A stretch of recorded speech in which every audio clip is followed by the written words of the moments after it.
Coucou les petits loups, c'est Nounaya et aujourd'hui on est dans les bureaux de Hikari Éditions où je vais vous parler de leur tout dernier ouvrage, Portrait de Séoul. Alors j'ai vraiment très envie de vous en parler parce que c'est un livre qui m'a profondément touchée et émue et aujourd'hui j'aimerais vous présenter les deux auteurs de ce livre qui sont Min-Joo Song et Anthony Dufour.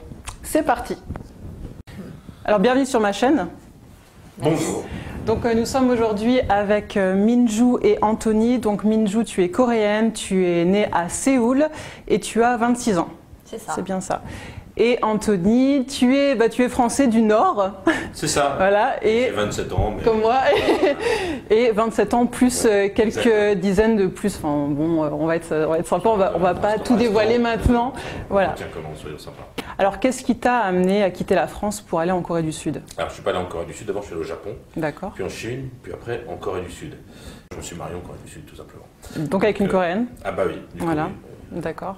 Quelle était l'image que tu avais de la Corée du Sud avant de te rendre dans ce pays? Aucune image. C'était vraiment méconnu, même quand on habite en Asie, c'était vraiment la grande inconnue. C'est fou d'ailleurs quand on imagine même le fait d'habiter d'abord au Japon et après en Chine, donc c'était près.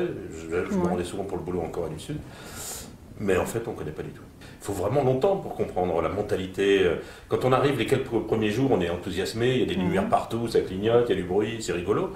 Mais en fait, on ne comprend rien. Je ne suis pas sûr d'avoir encore compris tout ce que j'aurais dû comprendre. Mais pourtant, comme tu as quand même vécu au Japon et en Chine avant, est-ce que tu n'as pas retrouvé quelques repères que tu avais déjà?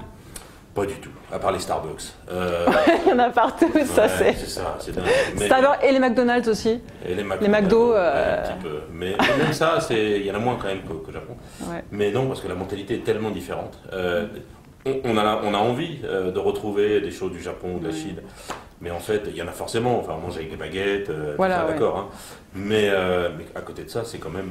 Il y a plus de différence entre le Japon et la Corée qu'entre l'Italie et la Russie, quoi. C'est des pays beaucoup plus différents que ce qu'on peut imaginer. Quelle est la première chose qui t'a, d'abord on va dire, qui t'a marqué en bien en Corée du Sud? Quelque chose qui t'a vraiment, qui t'a touché, qui t'a plu, qui t'a inspiré peut-être quelque chose de... On peut biper à un moment Non. Tu peux mettre des bips sur les Non, trucs. tu ne peux pas. Ce qui est touchant, c'est l'extrémité en tout. C'est-à-dire, il y a trop d'émotions, il y a trop de lumière, il y a trop de son, il y a trop de tout. On est toujours extrême, quoi. On s'aime trop ou on se déteste trop, mais c'est toujours trop. Donc voilà, c'est peut-être ça qui est le plus touchant.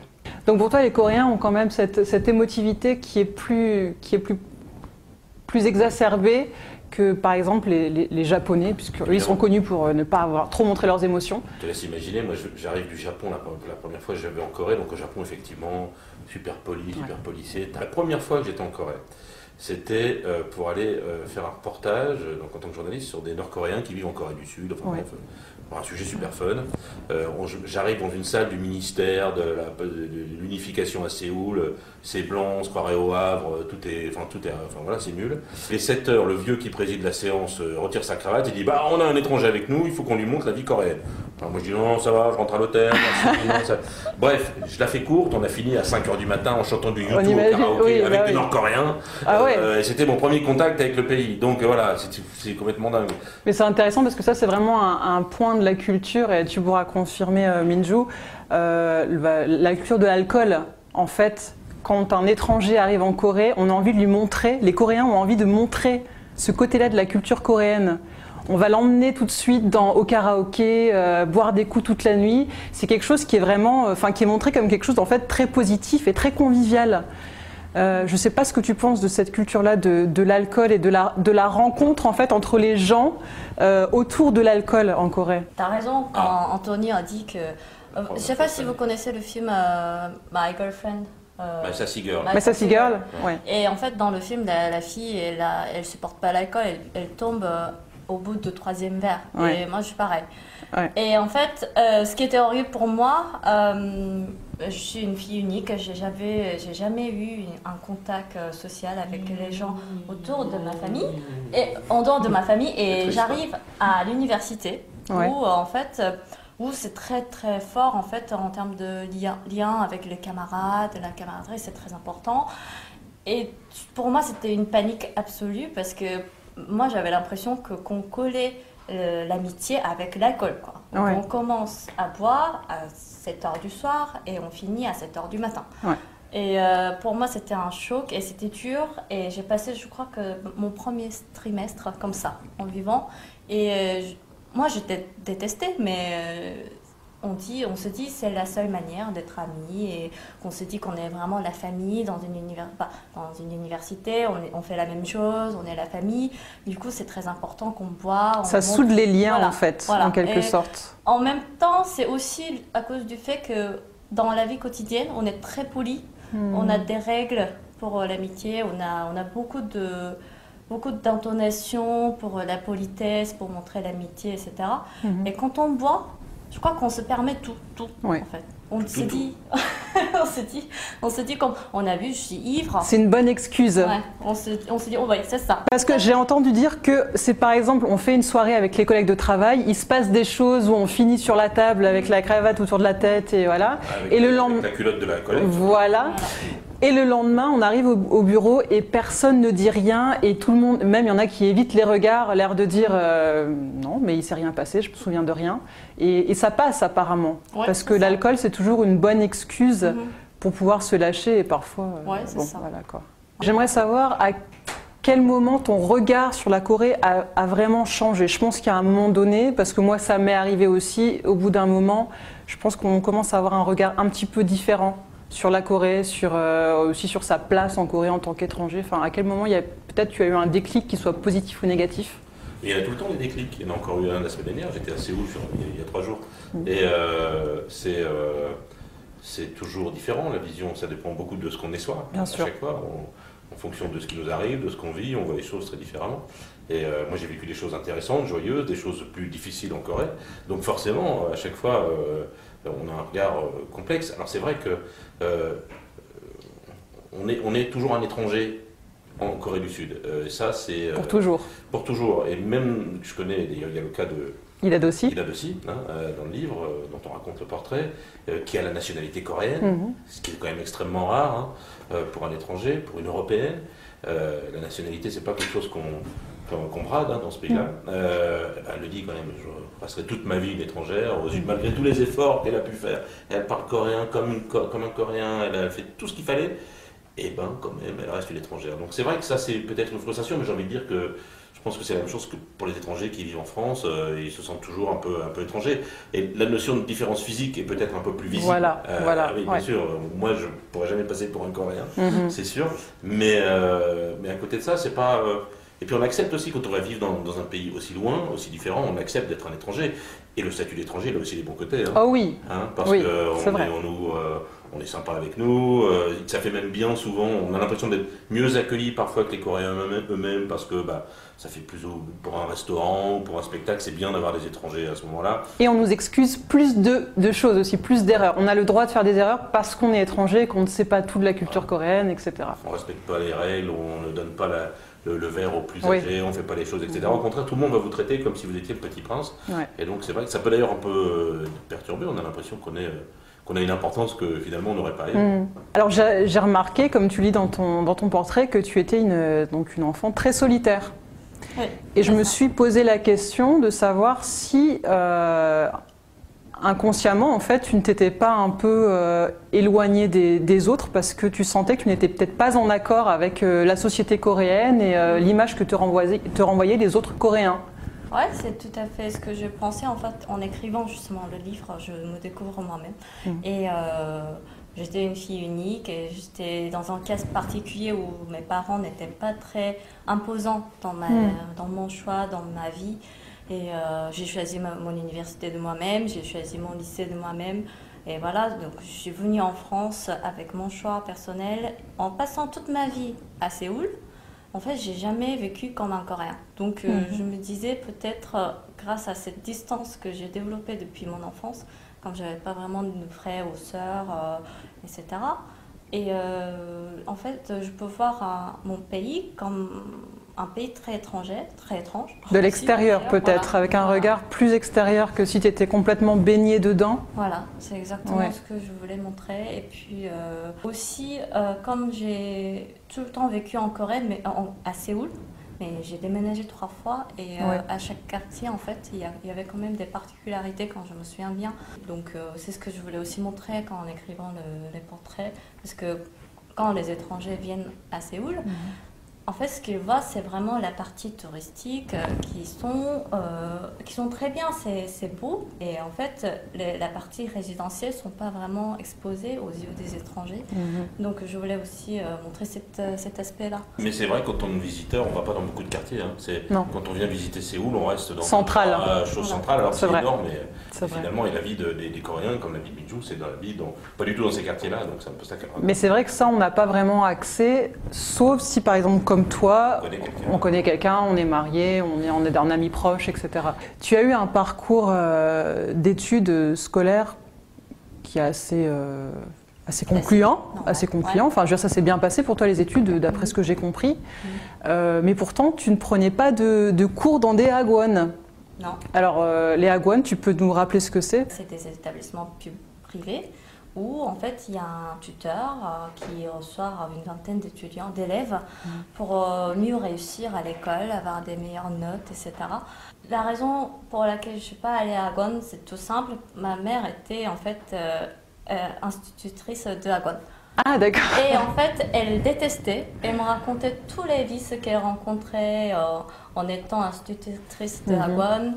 Et tous les parents obsédés par les notes, etc. Elle détestait ça. Et comme elle détestait, moi aussi je commençais à détester. Je me dis, bon, j'y vais pas parce que j'en ai pas besoin. C'était aussi que j'étais différente parce que c'était leur vie, en fait. C'était leur vie des élèves quand on est lycéen, collégien en Corée. On finit l'école à 16h et on file directement à Hagwon. Et là où il y a des amis, on mange ensemble, on rentre à la maison après 22h. Donc c'est leur vie. Et moi, je ne faisais pas ça. J'étais à la maison et je jouais tout seul. Mais pourtant, tu t'en es quand même sortie dans tes études. Donc est-ce que le fait que tous ces parents mettent leurs enfants dans des hagwon, est-ce que c'est vraiment nécessaire? En fait, la génération de mes parents sont la génération vraiment qui ont vécu la misère de la Corée. Et ils ont vraiment envie que leurs enfants réussissent. Ouais. Et en fait, aujourd'hui, c'est À tout prix. impossible. Voilà. Et en plus, ils se sentent coupables de ne pas financer leurs études. En Corée, il y a un sondage qui dit qu'il faut au moins 300 000 euros pour un enfant. La totalité des études. Voilà, à l'université. Et ça, tout ça, c'est en privé, pas en public. Donc, c'est délirant. Ouais. Et en fait, ma mère me dit tout le temps, même aujourd'hui, elle me dit « Je suis vraiment désolée de ne pas avoir financé tes études ou t'avoir aidé pour aller à l'étranger ou faire les meilleures universités, etc. » Et c'est juste ça en fait, et on peut pas dire non, je veux pas faire ça parce que etc. Parce qu'en fait, c'est des parents qui veulent vraiment émotionnellement obséder dans la réussite. Ils se sentent obligés de s'investir. Pour eux, pensent que c'est la meilleure chose qu'ils puissent faire pour leurs enfants. Voilà. Et puis il y a aussi un rapport social, c'est-à-dire que c'est pour la même raison, ils veulent avoir une belle voiture, parce que dans le parking de la résidence, si jamais on a plus de voiture, ça va pas. C'est l'idée que, bon, bah, voilà, on se donne du prestige en affichant ce qu'on dépense, ce qu'on fait, etc. Et bah, c'est pareil le hagwon, quoi. Finalement, quand les mamans elles se rencontrent pour prendre le café l'après-midi, elle va dans quel hagwon ta fille, c'est bien, etc. Mais ça ne fait pas de dire on va pas au hagwon. Pourquoi il y a cette concurrence dans absolument tout en Corée finalement? C'est pour tout, c'est pour le physique, c'est l'apparence, c'est l'argent qu'on gagne à la fin du mois, c'est la voiture qu'on a, etc. On dirait qu'en fait tout le monde en Corée est tout le temps en concurrence avec le voisin. J'ai écrit déjà dans mon portrait les premières questions qu'on pose à la première rencontre. Ah oui. Ça c'est important. Bah, tu habites où? T'as quel âge? T'as fait quelle université? Tu travailles où? Etc. Donc ça c'est des questions vraiment qui n'avaient aucun sens en France ou à l'étranger. En fait c'est des questions pour savoir qui tu es et de quelle classe sociale tu appartiens. Et en fait, quand je retrouve mes amies coréennes, même si j'ai passé toute mon enfance et que même si elles sont vraiment des copines très sympas, elles n'arrêtent pas de poser des questions sur le mariage, sur leurs copains, combien d'argent qu'ils gagnent, etc. Et on se marre en racontant, mais en fait, derrière tout ça, je me demande, mais pourquoi on doit passer toutes ces heures-là à poser ces questions? En fait, l'avantage d'être en France et d'avoir la moitié identité française, en fait, ça me permet d'avoir un dialogue plus profond avec les Coréennes. Elles me posent des questions qu'elles ne poseraient jamais à d'autres copines coréennes. Ah bon, par exemple? Des questions indiscrètes. Voilà. Ou des questions philosophiques ou des questions sociétales qui mettraient mal à l'aise des interlocuteurs quand on est en Corée. C'est vrai que les Coréens, j'ai remarqué qu'ils allaient plus facilement se confier parfois à des étrangers. Enfin, j'ai déjà eu des conversations avec des Coréens et je sais très bien qu'ils n'auraient pas abordé certains sujets avec des Coréens. Par exemple. Non, mais par exemple, même rien que de parler de leurs conditions, de comment ils se sentent vraiment dans leur vie en tant que Coréens, justement des difficultés vraiment qu'ils éprouvent au niveau du travail ou même au niveau relationnel, des choses assez profondes, en fait, des choses vraiment des vraies souffrances. Qui ne vont pas oser forcément partager avec d'autres parce que pour eux, ça fait partie de la vie quand on est coréen, c'est pour tout le monde pareil et puis il n'y a pas à se plaindre, il n'y a pas à en parler. Voilà. Moi, c'est vrai que c'est quelque chose qui m'avait assez touchée en Corée, c'était le nombre de Coréens que j'ai rencontrés qui ne se sentaient pas bien en fait dans la société coréenne. Est-ce que tu penses que les Coréens, les jeunes Coréens, on va dire les nouvelles générations, sont heureux en Corée? La réponse est aussi simple, on dit non. Il y a des sondages qui disent que 80% des jeunes de 20 à 39 ans ne sont pas heureux d'être en Corée ou ils ont envie de partir et 70% des Coréens ont honte d'être coréens. Et comme c'est un phénomène assez tout récent, on dit Corée comme une Hell Joseon. Ah oui, j'entends ça. Mes amis coréens disent ça tout le temps. Voilà. Mais ça résume tout et très bien.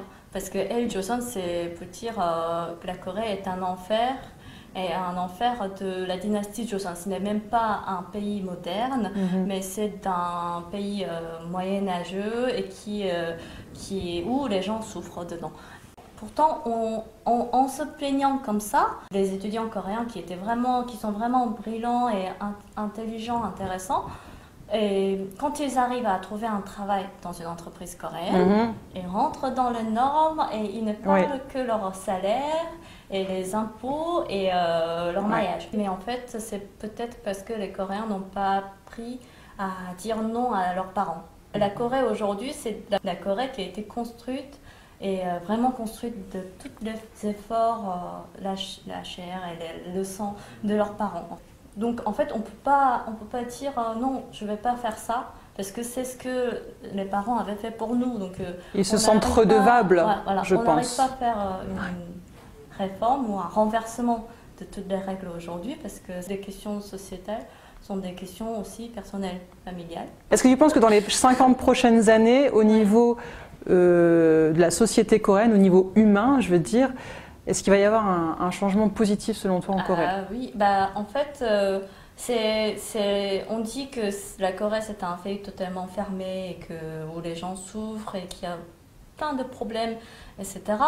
Mais en même temps, il peut y avoir toujours des inattendus et des bonnes nouvelles qu'on n'a même pas imaginées. Le mariage homosexuel du réalisateur gay, c'était quelque chose qu'on n'a même pas attendu parce que j'étais en France à ce moment-là. Il a dit, bon, je vais faire mon mariage, on va faire le mariage, une fête joyeuse. Et en fait, ça s'est passé super bien. Et ça a changé beaucoup de choses, je pense, ce qu'il avait fait. Est-ce que tu penses que l'influence des étrangers, puisqu'il y a de plus en plus d'étrangers qui viennent en Corée, qui s'intéressent à la Corée, est-ce que tu penses que ça a et ça aura une influence aussi sur le développement du pays, au niveau des mentalités par exemple? Oui, beaucoup. Mais aussi, en même temps, les Coréens partent beaucoup à l'étranger. Aussi, oui. Et ils voyagent beaucoup. Mais beaucoup partent pour apprendre l'anglais pendant une certaine période et reviennent et vont travailler chez Samsung et voilà. Et ça... Ah oui, mais en fait, c'est une année toute banale. On apprend l'anglais ou le français, les langues étrangères. Et c'est juste une vie tout simple, mais c'est une année qui marque complètement leur esprit. Et ils en parlent tout le temps, même s'ils n'ont vécu qu'un an. dans un pays étranger, il dit comme s'il connaît tout de ce pays, et puis il dit ah bah aux États-Unis on fait ça, on fait ci. Oui, en fait quand j'étais aux États-Unis, je vivais la pierre après le travail, c'était vraiment super. Des choses vraiment tout simples, ben il n'arrête pas à oublier parce que c'est quelque chose qu'on n'a pas en Corée. Et je crois que cette expérience marque aussi leur esprit. Qu'est-ce qu'ils trouvent à l'étranger qu'ils n'ont pas en Corée? Tout ce qui n'est pas coréen. Je plaisante. Mais j'ai parlé avec un copain que je connaissais. Et en fait, il a vécu pendant 1 an en Australie. En fait, tout son bonheur, c'était un fish and chips après son travail au bord de Sydney, en fait, au bord de la mer. Et la liberté peut-être, voilà. Se sentir plus libre. Et voilà, se sentir plus libre et oublier un peu la pression qu'on a quand on est à Séoul. On se sent plus obligé de se comparer toujours avec les gens. Et on est totalement étranger et on se pose soi-même toujours, alors qui je suis et qu'est-ce que je dois faire, qu'est-ce que j'aime faire. On peut enfin commencer à penser à soi-même au lieu de penser tout le temps une vision d'ensemble, de groupe. Parce que c'est vrai que là, quand on vit en Corée, je pense qu'en tant que Coréen, on est une entité, un groupe de personnes. On est Coréen parmi les Coréens. Et je pense qu'à l'étranger, ça te permet de te recentrer sur qui toi tu es et ce que toi tu veux en tant qu'individu. On va parler un petit peu du livre. Depuis quand vous vous connaissez? Parce que j'ai cru comprendre que ça fait un moment que vous travaillez ensemble. Donc cette collaboration n'est pas née par rapport à ce livre, elle existait déjà avant. Oui, on travaille ensemble on fait du documentaire, des reportages ensemble. Alors, justement, on est en train de faire un documentaire sur El Chosen pour Arte. L'idée de faire des livres, c'était quelque chose qu'on avait depuis le début. Après, c'était plus un problème de temps, quoi. On a mis 2 ans pour faire sur plus de 2 ans parce qu'on avait toujours des choses à faire et puis on se dit toujours, tiens, ça c'est le truc qu'on va faire après. Bon, ça nous semblait nécessaire justement pour ça parce que c'est intéressant tout ce débat sur. On a l'impression, en vous écoutant, là, qu'ils vont tous se suicider en Corée, quoi. Ça fait peur. Mais malgré tout, quand on va dans ce pays, on est quand même d'abord bluffé par l'incroyable dynamisme, l'incroyable énergie, le fait que tous ces jeunes qui certes ont des problèmes psychologiques, ont des problèmes de représentation dans la société, mais ils vivent quand même très bien. Tout est au top mondial, quoi. L'économie, la santé, les loisirs, le cinéma, la culture. C'est d'ailleurs paradoxal de voir qu'ils veulent s'en aller, qu'il y a une partie, parce que la pression sociale est trop forte, parce qu'on a le vieux carcan confucianiste traditionnel sur une société qui explose. Donc on est dans une espèce de bouillonnement qui est difficile psychologiquement pour plein de gens. C'est pour ça que c'est intéressant, c'est pour ça que c'est passionnant. Et ce qu'on raconte, nous, dans les portraits dans ce livre, c'est ça, quoi. Tu l'as lu? Donc oui. Alors. Portrait de Séoul. Parce que nous, ça nous intéresse, il va seulement sortir, on n'a pas encore l'avis des lecteurs. Et est-ce que ça répond à ce qu'on essaie de promettre, c'est-à-dire que ça donne un voyage sentimental, un voyage émotionnel avant tout? Alors tout à fait. Et je pense que justement c'est très représentatif du sentiment qu'ont notamment les expatriés qui ont vécu en Corée du Sud. Et je me suis retrouvée, en fait, j'ai retrouvé vraiment un peu de moi dans chaque témoignage. Pour moi, c'est vraiment la Corée intime et sincère à tous les niveaux émotionnels. C'est vrai que j'ai eu un vrai coup de cœur pour ce livre. Et donc pour moi, c'est vraiment un complément absolument parfait à ma chaîne, tout simplement. Donc je vous invite grandement à vous le procurer, puisque c'est vraiment un livre unique et qu'il vous faut absolument. Voilà, je fais un petit coup de promo parce que j'ai vraiment eu un vrai coup de cœur. Merci d'avoir réalisé ce projet, parce que je pense que c'est vraiment quelque chose qui manquait. C'est une très bonne façon de découvrir ce pays de façon émotionnelle. Voilà. Portrait de Séoul aux éditions Ikari. Merci. Voilà, merci beaucoup. Merci.